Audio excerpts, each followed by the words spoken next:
President Trump has left the government shutdown, now in its 26th day behind him, and is making his way through 3 Asian countries on a globe-trotting trade tour this week. His trip will culminate on Thursday when he meets with Chinese President Xi Jinping in South Korea. We spoke just a short while ago with Treasury Secretary Scott Bessent, who has been leading the trade talks with China in advance of the meeting between the leaders of the world's 2 largest economies. We asked the secretary whether or not the president's threat to impose a 155% tariff on China effective November 1st was still on the table. Margaret, I think we had a very good 2-day meeting. I would believe that so it would be an extra 100% from where we are now.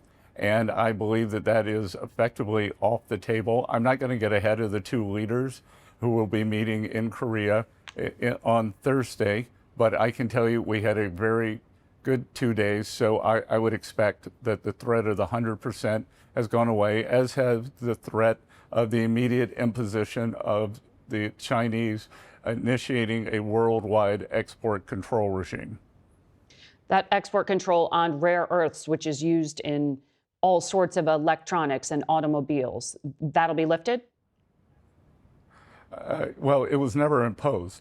So they threatened to impose it in December, and President Trump, to give me and the trade team leverage, decided that it would be a good idea for him to threaten a 100% additional tariff, and it did give us a great deal of leverage. President Trump's very good at creating leverage for us. This is the 5th meeting that we've had with the Chinese. My Chinese counterpart is the Vice Premier, Ho Feng. So we had a very good 2 days. We discussed a wide variety of issues, from the rare earth magnets to trade, to substantial purchases of American agricultural products, to the Chinese helping us in this fentanyl crisis that we have in the U.S. On the purchases of American goods, American farmers have been hit hard by China's boycott of American soybeans that went into place after the tariff war began here. The administration's pumping at least $3 billion in financial aid to farmers to help make them whole, or at least offset the pain. Can farmers expect to sell their soybeans to China again, and when? Margaret, I'm not going to give you the details here, but I can tell you that the soybean farmers are going to be extremely happy with this deal for this year and for the coming years. A few weeks ago, there was a photographer who snapped a photo of you texting with the agricultural secretary about this. She indicated concern about the unintended damage to American farmers from the U.S. financial lifeline being given to Argentina, because that country was able to sell more to China. That gave Beijing leverage over the United States. Is that leverage still a problem today? Well, first of all, that the text from Secretary Rollins was talking about a purchase of soybeans that the Chinese did, and Margaret, those soybeans were always going to get purchased. They just did it at a time when the Argentines had lifted their export taxes. So, you know, those soybeans were always going to be on the market. It's a global market. The 3 leading suppliers are Brazil, Argentina, and the U.S., and I believe that we have brought the market back into equilibrium, and I believe that the Chinese will be making substantial purchases again. So you dispute the idea that America hurt itself by giving this $20 billion lifeline to Argentina. Can you guarantee Americans they'll be made whole on that? Margaret, I can tell you that the Exchange Stabilization Fund has never lost money. It will not lose money this time. And we are not giving money to Argentina. It is a swap line, which the U.S. has done many times in the past, and we've never lost money. On the Chinese, I saw that you mentioned TikTok was discussed. Are the details of the president's executive order released in September, Are those finalized? Has China agreed to give up control of the algorithm that determines what users see? Margaret, we reached a final deal on TikTok.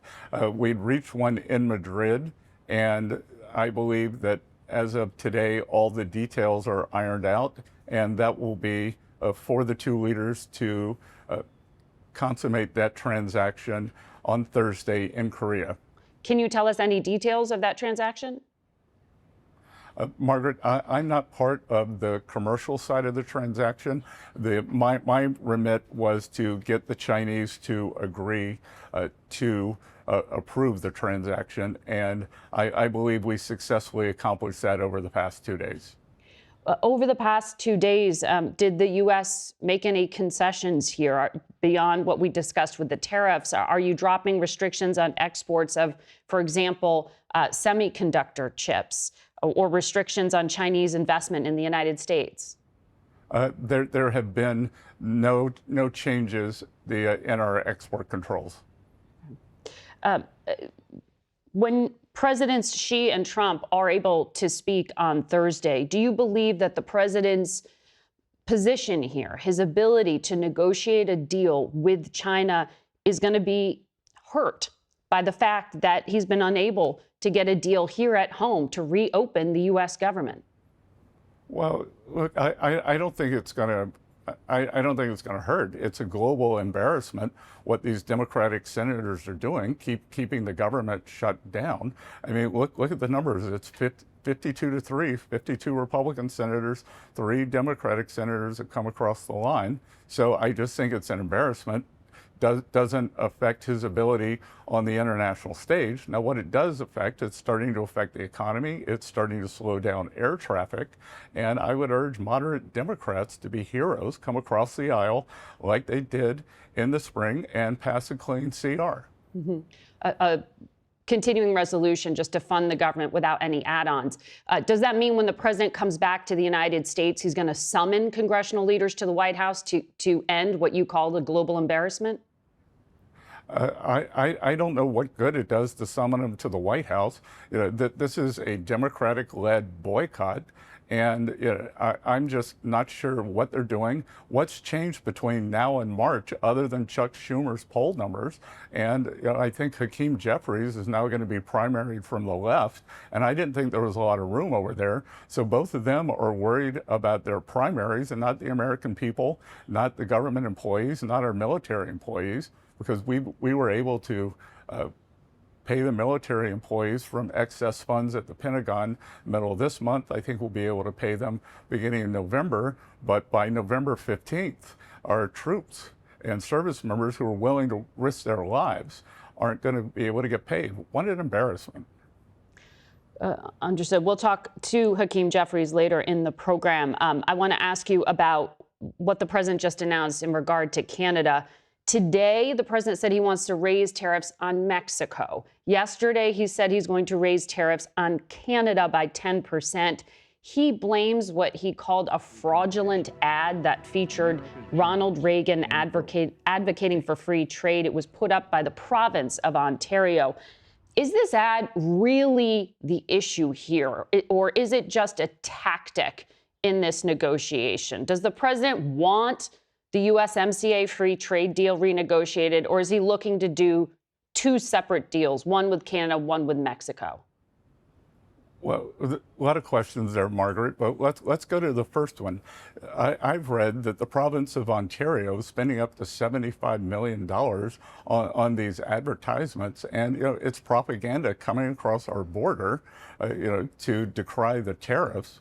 So, you know, the Premier of Ontario seems to have come off the rails a little. He has taken the ads down, but you know, what's the purpose of that other than to try to sway U.S. public opinion? You know, we've seen you know, I'm sure you at your network have decried election interference. Well, you know, this is interference in U.S. sovereign matters. But is it really the premise for damaging negotiations with a top trading partner? Well, it's clearly damaged our relationship with the most populous province in Canada. When it comes to inflation here at home, the president said it's been defeated. But as you know, that core inflation edged up to 3% in September, less than forecast, hotter than August. But for people at home, they are seeing prices still high on furniture, energy, gardening, lawn care, apparel. Do you expect these things to cool off, and when? Well, it is cooling off because the core inflation number that you referenced was 0.2%, which is down from the previous sequence over the previous months. And you listed the things that are up, but we're seeing plenty of things that are down, whether it's energy and rents. Inflation's a composite number, and I think we are on a glide path to lower inflation over the coming months. Lower inflation, but not necessarily that Americans will look around and things have gotten cheaper. Margaret, again, there's affordability and then there is inflation. So some of the things that can get cheaper, rent has gotten cheaper, mortgages have gotten cheaper. We are at, I believe, an 11 or 12-month low on mortgage rates. Mr. Secretary, before I let you go, I want to ask you, the U.S. sanctioned Russia's top oil and gas companies this past week. But Vladimir Putin's envoy, who is here in the United States, Kirill Dmitriev, I know you know him, said the sanctions will have, quote, absolutely no effect on Russia's economy. They will simply lead to higher prices at gas stations in the United States. Is Dmitriev wrong? And when will Russia actually feel the pain? Well, I think Russia is going to feel the pain immediately. I can tell you that we've already seen India has done a complete halt of Russian oil purchases. Many of the Chinese refineries they have stopped. And, Margaret, are you really going to publish what a Russian propagandist says? I mean, what else is he going to say? That, oh, it's going to be terrible and it's going to bring Putin to the table? Of course. The Russian economy is a wartime economy. Growth is virtually zero. Inflation, I believe, is over 20%. And everything we do is going to bring Putin to the table. It's oil that funds the Russian war machine, and I think we can make a substantial dent in his profits. I understood you had some competing noise there, but just to be clear, Dmitriev is in the United States because sanctions were lifted on him to conduct meetings here, including with President Trump's envoy, Steve Witkoff. When you say he's a propagandist, do you mean that we shouldn't listen to anything he says?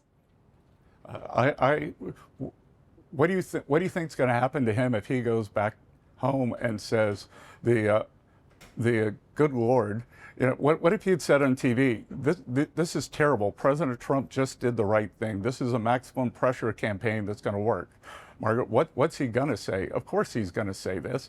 If you go through and look at every Russian talking point, they seem to use the word, we have immunized the economy against this. Well, they haven't immunized the economy. Their oil earnings are down 20% year over year. I would suspect that this could take them down another 20 or 30%. So, again, that President Trump was criticized for not doing enough. He takes this bold maneuver, and then you're quoting a Russian propagandist. All right. We'll leave it there with you. Mr. Secretary, I know you've had a long day. Thank you for your time. Thank you.